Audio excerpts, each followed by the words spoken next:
एक गांव में राजू नाम का एक लड़का अपने बाप सचिन और दादी के साथ रहता है। राजू बहुत छोटा था जब उसकी माँ का इंतकाल हो गया। इसके बाद राजू की दादी ने उसे माँ की तरह पाला था। वो उससे बहुत प्यार करती थी। सचिन एक फैक्ट्री में काम करता था। एक दफा सचिन बहुत बीमार पड़ जाता है, जिसकी वजह से वो काफी दिन तक फैक्ट्री नहीं जा पाता और फैक्ट्री का मालिक उसे नौकरी से भी निकाल देता है। सचिन से कहो कि उसे फैक्ट्री आने की जरूरत नहीं है, हमने उसकी जगह किसी और को काम पर रख लिया है। मगर बेटा, तुम्हें तो पता है कि सचिन बहुत बीमार है। अगर नौकरी भी चली गई तो हम क्या करेंगे? घर की जिम्मेदारी उसी पर है। हम सचिन की वजह से फैक्ट्री का काम बंद नहीं कर सकते और हमें नहीं पता कि सचिन को ठीक होने में कितना समय लगेगा। सचिन की माँ ये सुनकर बहुत अफसुर्दा हो जाती है। सचिन को जब नौकरी चले जाने का पता चलता है तो वो बहुत परेशान हो जाता है और इसी वजह से उसकी तबीयत और खराब हो जाती है। रेखा बेटे की ये हालत देखकर बहुत परेशान रहती है। दूसरी तरफ उनके घर के हालात भी मजीद खराब होते जाते हैं और राजू को भी स्कूल छोड़ना पड़ता है क्योंकि उसके पास फीस के पैसे नहीं होते। वो दादी से पूछने लगता है। दादी, क्या मैं कभी स्कूल नहीं जा पाऊंगा और बाबा इलाज नहीं करा पाएंगे? अरे बेटा, ऐसे नहीं कहो। एक बार तुम्हारे पापा की तबीयत ठीक हो जाए फिर हम घर के हालात ठीक कर लेंगे और तुम स्कूल भी वापस चले जाओगे। रेखा को समझ नहीं आता कि सचिन के इलाज के लिए कहाँ से पैसे लाए। वो अपने एक जानने वाले के पास उधार लेने जाती है। अरे आज तुम हमारे पास कैसे आ गए? बहुत दिन हो गए तुमसे मिले हुए।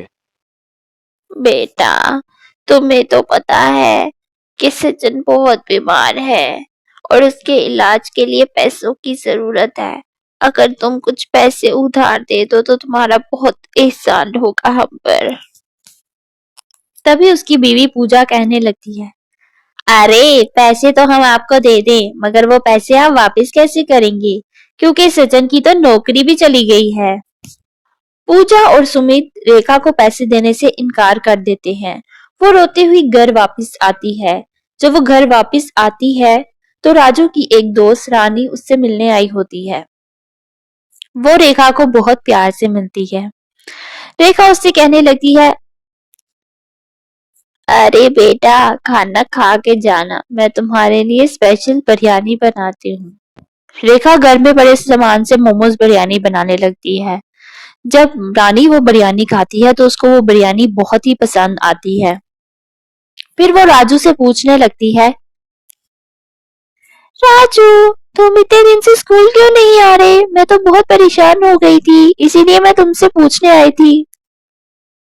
तभी राजू की दादी उसको बताती है कि उनके पास इतने पैसे नहीं है कि जिससे राजू की फीस अदा की जा सके।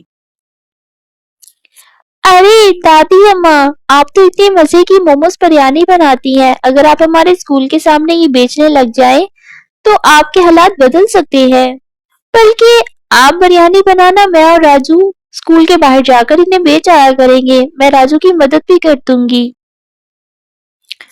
राजू और राजू की दादी को यह आइडिया बहुत पसंद आता है। अगले दिन रेखा बिरयानी बनाती है और राजू और रानी उन्हें स्कूल के बाद बेचने के लिए चले जाते हैं। देखते ही देखते उनके ठेले पर ग्राहकों की भीड़ लग जाती है और उन्हें अच्छी कमाई होने लगती है।